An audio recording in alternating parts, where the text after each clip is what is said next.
everyone, and welcome to my power rankings for the 2018 spring split. So what I'm looking at with these 10 teams, the 10 teams being TSM, Clutch Gaming, EchoFox, FlyQuest, Golden Guardians, OpTic Gaming, Team Liquid, CLG, Cloud9, and FlyQuest.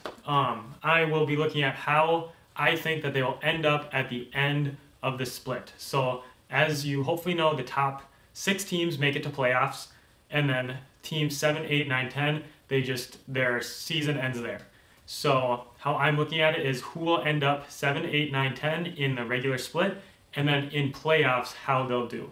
So it doesn't matter who got 6th in the regular split. If they got 6th and then got all the way to the finals, then they either got 1st or 2nd, so something like that. So I'll start out with my 10th place team. I think that OpTic Gaming will end up in 10th place, for the plain reason that Froggen, these past few splits, has not been able to carry solely from the mid lane with EchoFox, so I don't think that Power of Evil is going to be able to do the same thing. I think the team looks a lot like EchoFox the past few splits, so I just don't think it's looking too great for OpTic Gaming.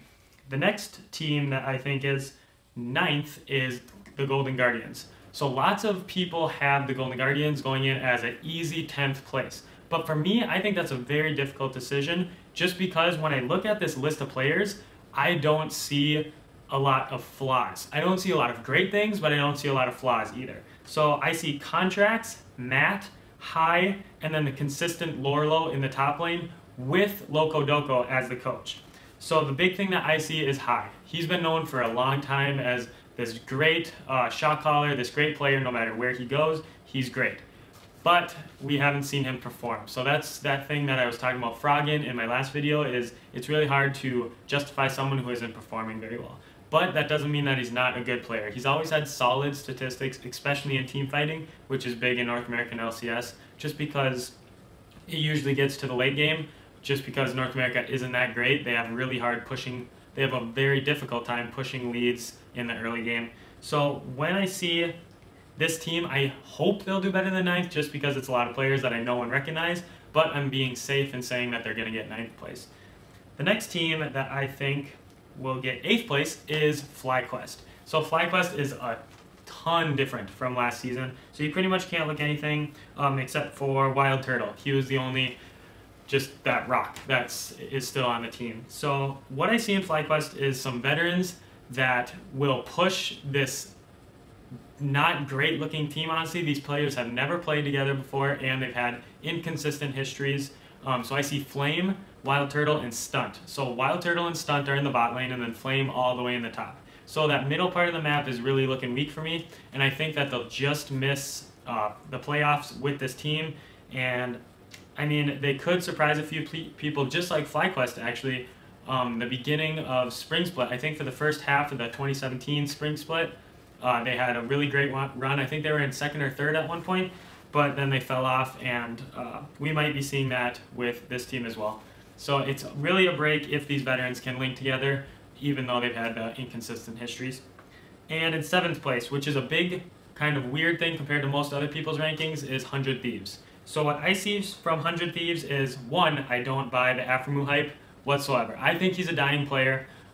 We haven't seen anything from him for a long time. He's really lost his mechanical prowess that he once had, and it's very hard to see from our perspective the shot calling. And since CLG got rid of him, and CLG has a lot of money just because they got bought up by Madison Square Gardens, they shouldn't be able to just not be able to get him.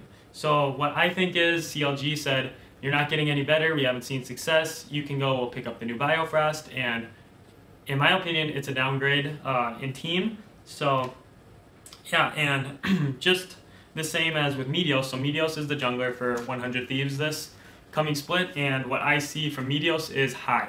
High and Meteos played together a bunch, and even though High didn't have that successful of time with FlyQuest, and Meteos had that very small stint with Phoenix 1 as being a pretty good jungler, I still just see a lot of the similarities. They just haven't done that well recently, so I don't understand why people are rating Meteos so much higher than High. So I think it's going to be very interesting to see where these people end up and just how they move into the season, especially with these new teams, because every split, every year, League of Legends is getting more and more team-based, so we should be able to see who works best with a team, which I assume would be high, but you never know. And next on the list, we got Echo Fox. So, Echo Fox, we got Huni in the top lane, Dardoch in jungle, and then Phoenix mid lane. All these players have been known for very tilty gameplay. So, Huni just coming off a very good year with SKT. Even though they didn't make it all the way and get first place, they got second, which you can't get mad at them for. Second in Worlds is obviously very good, but I see this team being extremely tilty, like I said, so I think they're going to trash on a lot of games and they're going to do really awesome, and then they'll just get beat because they're either not going to know how to play from behind, they're going to lose it in early game, or they'll just be too tilty, they're going to be playing weird champions, things like that. So I don't buy the Aphromoo hype, and I don't buy the 100 Thieves hype whatsoever. I was watching some of their content as well, and I'm just kind of skewed by maybe what I think of the owners and things as well. Alright, and for 6th place, I put Echo Fox in that slot. So with Echo Fox, I see Huni in the top lane, Dardoch in the jungle, and Phoenix in the mid lane. And what I see from this is a lot of tilty gameplay.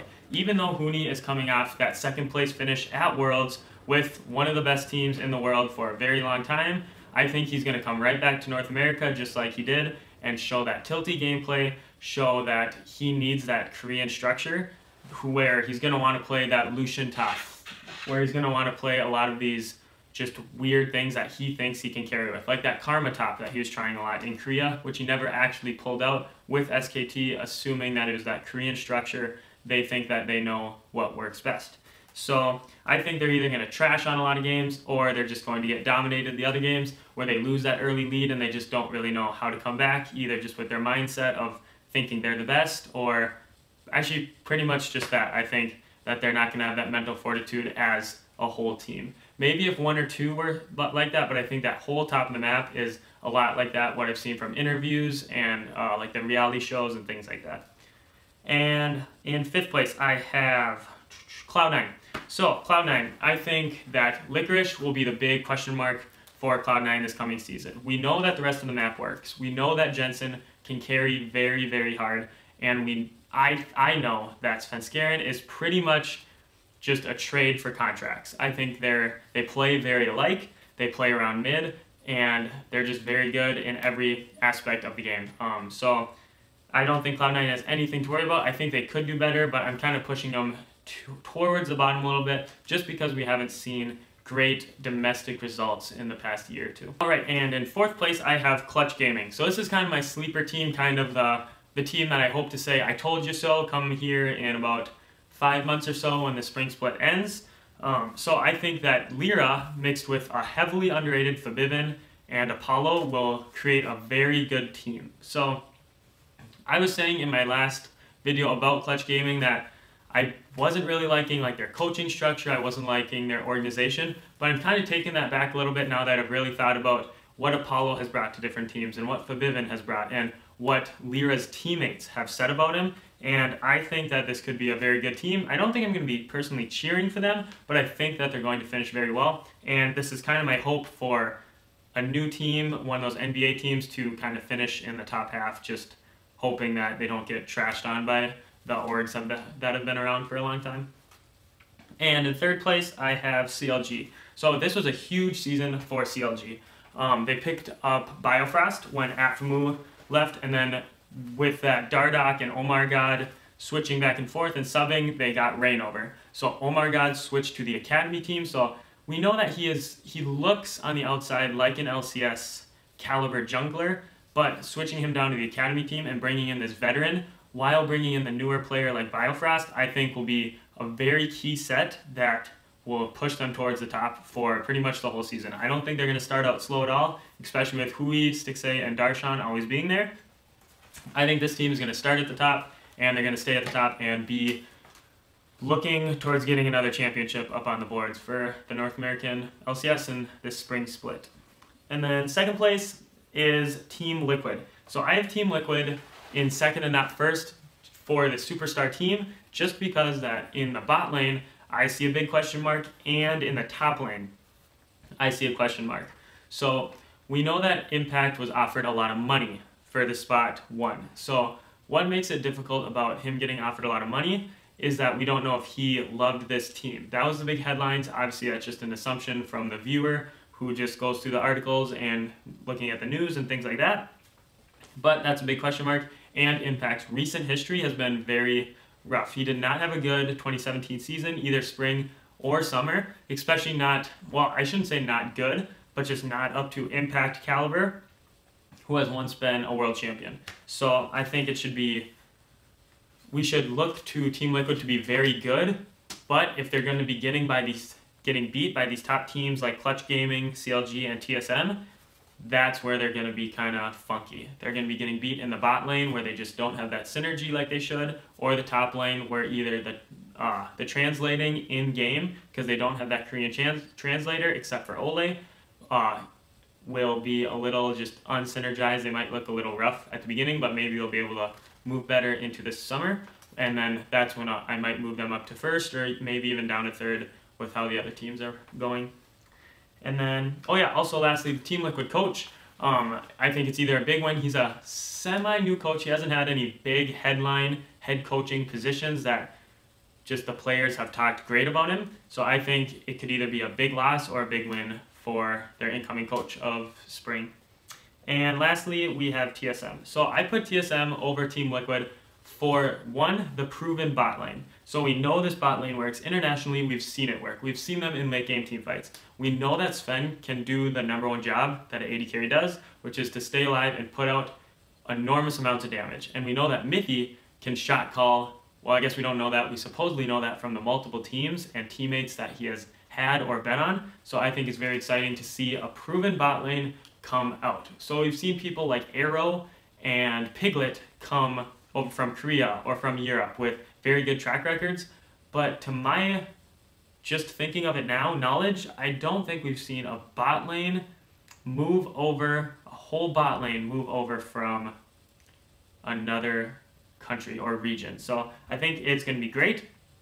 And the one downside, and why they're in first place for me, is the only downside is Mike Young. We don't know how he's going to be. He was wanted by a lot of teams coming into the season, so we should just kind of be on tiptoes about him, but I think the 4 people on TSM will be able to carry Mike Young through the whole probably first season into first place and win that championship again and take them into just another summer split, and hopefully they can stay together and make a really good team for Worlds 2018, which is pretty hard to talk about even because it was just about a month and a half ago now. So yeah, it's pretty hard to talk about that, but in summary, I have TSM in first place, Team Liquid in second, CLG in third, Clutch Gaming in fourth, Cloud9 in fifth, Echo Fox in sixth, 100 Thieves in seventh, FlyQuest in eighth, Golden Guardians in ninth, and OpTic Gaming in last place. So that is my power rankings. Hopefully I'll do a review of it at the end of Spring Split, see kind of how I did. Obviously a lot of it is a guessing, a lot of it is assumptions, just kind of, I don't really know. But I hope you enjoyed it, and comment below if you think my Clutch Gaming is a little too high, my OpTic is a little too low, my 100 Thieves is a little too low, because that's kind of what the 3 things that I've seen would be different than most rankings and what people are thinking. So yeah, I'm releasing a new Overwatch video as well very soon, so make sure to check that out. Otherwise, just subscribe and comment and like it and let me know what you think. Follow me on Twitter and we can get talking and we can do some videos if you let me know what you want to see.